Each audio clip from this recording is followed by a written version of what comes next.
Hello दोस्तों, स्वागत है आपका the credit manager YouTube channel पर। तो जैसा हम ये फाइनेंस फील्ड के नॉलेज के बारे में बात कर रहे हैं हम अपने हर वीडियो में, तो आज का टॉपिक है सीसी और ओडी फैसिलिटी में क्या डिफरेंस है। कई लोग कंफ्यूज हो जाते हैं कि भाई ये दोनों में क्या डिफरेंस है, सीसी लेना चाहिए कि ओडी लेना चाहिए। तो उसको बेटर क्लैरिटी करने के लिए इस वीडियो को एंड तक देखिए।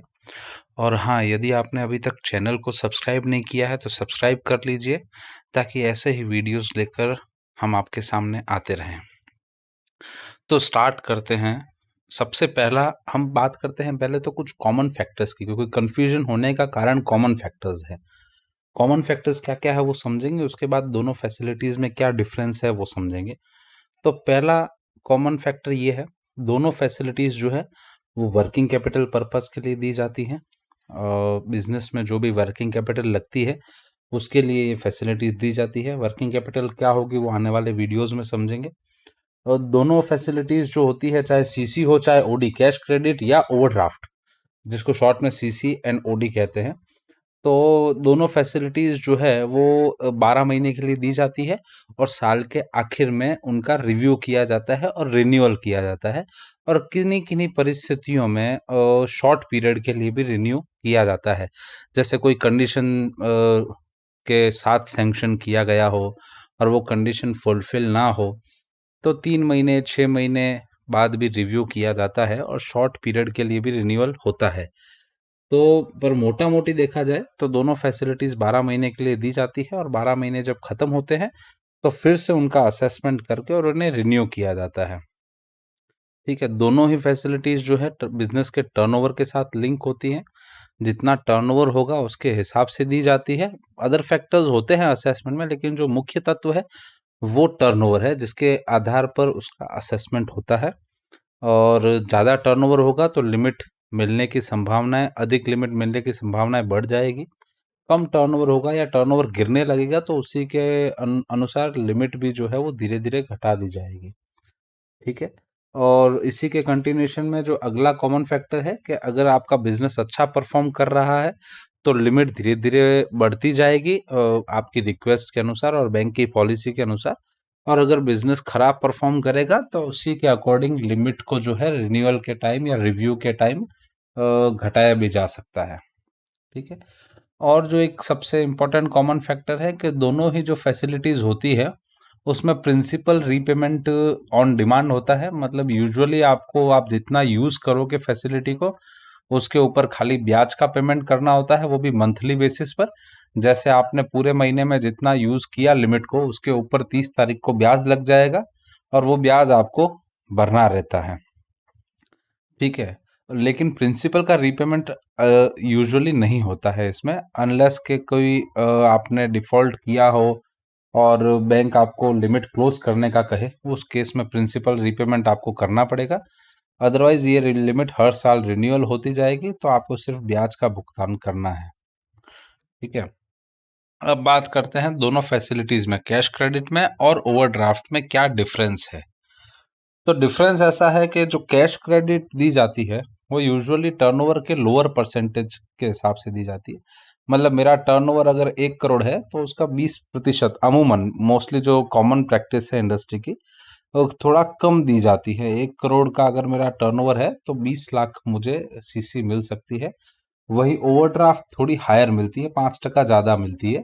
मतलब कि 1 करोड़ का टर्नओवर है तो 25 लाख तक ओवरड्राफ्ट मिल सकता है। दूसरा, सीसी में क्या होता है, ड्राइंग पावर डिटरमाइंड होती है। मतलब कि ये है कि मेरा जो अगर लिमिट 20 लाख है वो तो ठीक है, लेकिन मेरा ड्राइंग पावर जो है वो अलग हो सकता है, जो कि कम हो सकता है या मैक्सिमम सैंक्शन लिमिट तक हो सकता है। वो किससे निर्धारित होता है? वो निर्धारित होता है मेरे स्टॉक स्टेटमेंट से। स्टॉक होगा, डेटर्स होंगे और क्रेडिटर्स होंगे। इन तीनों के हिसाब से मेरी ड्राइंग पावर कैलकुलेट की जाएगी।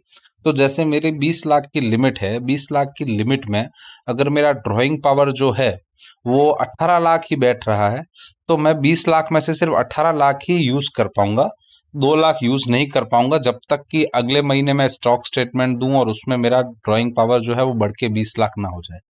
हाँ, अगर ड्राइंग पावर मेरा सैंक्शन लिमिट से ज़्यादा हो रहा है, मतलब मेरी लिमिट 20 लाख की है और ड्राइंग पावर 25 लाख हो रहा है, तो फिर मैं पूरा 20 लाख यूज़ कर पाऊंगा। 25 तो यूज़ नहीं कर पाऊंगा क्योंकि सैंक्शन ही 20 लाख ही है।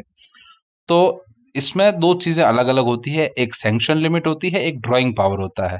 तो ड्राइंग पावर जो है वो निश्चित समय पर, कहीं पर मंथली, कहीं पर क्वार्टरली निर्धारित किया जाता है और सिस्टम में मार्क कर दिया जाता है। तो वो उसी के अकॉर्डिंग जो है वो आप लिमिट को यूज कर सकते हो। लेकिन इसके विपरीत ओवरड्राफ्ट में ऐसा कोई रेस्ट्रिक्शन नहीं होता है। ओवरड्राफ्ट में जो आपका सैंक्शन लिमिट है वही आपका ड्राइंग पावर है। मतलब अगर मुझे 25 लाख की लिमिट सैंक्शन हो गई है तो मैं पूरी 25 लाख जो है वो यूज कर पाऊंगा लगातार। ठीक है। तीसरा जो पॉइंट डिफरेंस का है वो ये, जैसे मैंने आपको बोला सीसी में स्टॉक स्टेटमेंट सबमिट करना पड़ता है जिसके बेस पे ड्राइंग पावर कैलकुलेट होता है। तो स्टॉक स्टेटमेंट में क्या आता है, आपका जो है वो स्टॉक का पोजीशन क्या है, आपके डेटर्स की पोजीशन क्या है और आपके क्रेडिटर्स की क्या पोजीशन है, इन तीनों का ब्यौरा होता है स्टॉक स्टेटमेंट में और वो आपको सीसी में रेगुलरली जमा करना पड़ता है। और वही ओवरड्राफ्ट में ऐसा कुछ जमा नहीं करना पड़ता क्योंकि ओवरड्राफ्ट में ड्राइंग पावर का कंसेप्ट नहीं है। ठीक है। फिर जो है एलटीवी हायर होती है सीसी में। एलटीवी हायर क्यों हो रही है, क्योंकि मैं लिमिट टर्नओवर का कम दे रहा हूं, तो मैं थोड़ा रिस्क ले सकता हूं। और उसका एक और भी कारण है, वो अगला पॉइंट में कवर हो जाएगा, कि जैसे मैं प्रॉपर्टी की वैल्यू अगर मेरी जो है वो 1 करोड़ है, तो अमूमन सीसी में 1 करोड़ के सामने 1 करोड़ दे दिया जाता है और कई बार 1 करोड़ से ज़्यादा भी दे दिया जाता है। वो सीसी में पॉसिबल है। लेकिन ओवरड्राफ्ट में एलटीवी जो है वो लोअर होती है। मतलब 1 करोड़ की प्रॉपर्टी है तो 1 करोड़ की प्रॉपर्टी के सामने 60 लाख, 65 लाख, 70 लाख दिया जाता है। कभी कभी 70-75 लाख भी दिया जा सकता है, लेकिन कैश क्रेडिट के कंपैरिजन में कम दिया जाता है ओवरड्राफ्ट। उसका रीजन क्या है, उसका रीजन मेरा अगला वाला पॉइंट है, वो है हाइपोथिकेशन ऑन करंट एसेट। मतलब क्या होता है, सीसी में मेरे जो करंट एसेट्स होती है यानी कि स्टॉक डेटर्स, इन पर हाइपोथिकेशन लिया जाता है। ठीक है। वही ओवरड्राफ्ट में हाइपोथिकेशन नहीं लिया जाता है। तो हाइपोथिकेशन क्या चीज है, अगर सरल भाषा में कहूं तो जैसे प्रॉपर्टी मोर्गेज होती है, लेकिन जैसे मेरे डेटर्स और स्टॉक है उन पर मोर्गेज नहीं हो सकता, लेकिन बैंक को अगर अपना चार्ज क्रिएट करना है तो उसको सरल भाषा में हाइपोथिकेशन कहते हैं। कि मतलब वो जो है स्टॉक आप बेच तो सकते हो, लेकिन वो उस अमाउंट तक का चार्ज हमेशा बैंक का रहेगा जब भी आप डिफॉल्ट करोगे। तो आज मेरे पास सपोज 1 करोड़ का स्टॉक पड़ा है फैक्ट्री में, लेकिन मैं उस स्टॉक को बेच सकता हूँ, कोई दिक्कत नहीं है। पर रेगुलर बेसिस पर जो मेरा स्टॉक रहता है उस पर बैंक का चार्ज रहेगा। अगर आप डिफॉल्ट करोगे तो बैंक वो स्टॉक लेकर बेच सकता है। और दूसरा डेटर्स है, डेटर्स से भी कलेक्शन बैंक आपका डायरेक्ट कर सकता है अगर आप डिफॉल्ट करते हो तो एक हाइपोथिकेशन डीड होती है। जिस तरह से मॉर्गेज डीड होती है वैसे ही हाइपोथिकेशन की डीड होती है, वो एग्जीक्यूट करनी होती है बैंक के फेवर में। तो इसीलिए जब बैंक ऑलरेडी आपसे आपके करंट असेट्स पर चार्ज ले रहा है, हाइपोथिकेशन ले रहा है, तो फिर वो क्या करता है सामने, कि आपकी जो प्रॉपर्टी है उस पर थोड़ा ज्यादा पैसा दे देता है। क्योंकि ऑलरेडी सपोज 1 करोड़ की आपकी प्रॉपर्टी है और 50 लाख का आपका स्टॉक डेटर्स है, तो देखा जाए तो आपके उनके पास तो 1.5 करोड़ का आ गया। तो अब वो 1 करोड़ के सामने फंडिंग नहीं कर रहा है, वो 1.5 करोड़ के सामने फंडिंग कर रहा है।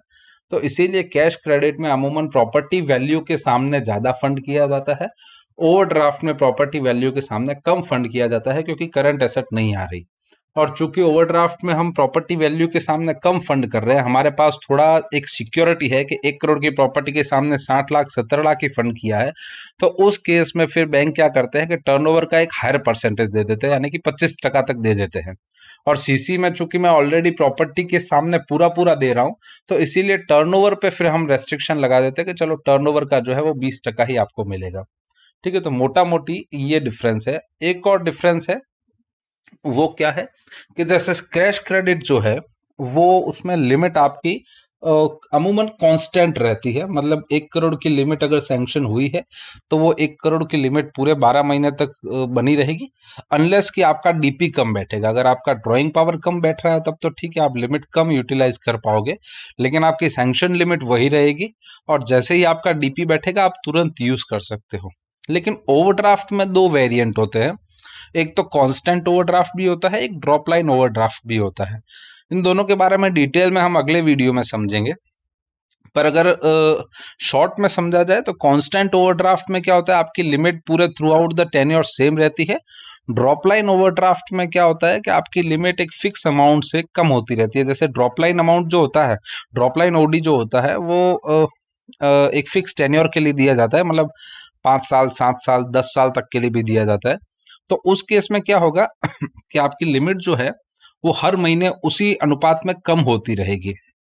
अगर 1,20,00,000 का जो है वो दिया गया है ड्रॉप लाइन ओडी 120 महीने के लिए, तो हर महीने 1,00,000 रुपए कम होती रहेगी लिमिट। यानी पहला महीना जब खत्म हो गया तो आपकी 1,19,00,000 लिमिट रह गई, दूसरा महीना खत्म हो गया तो 1,18,00,000 लिमिट रह गई, तो आप उतना ही यूटिलाइज कर पाओगे। और कांस्टेंट ओडी में क्या रहता है कि आपकी लिमिट जो है वो सेम ही रहती है।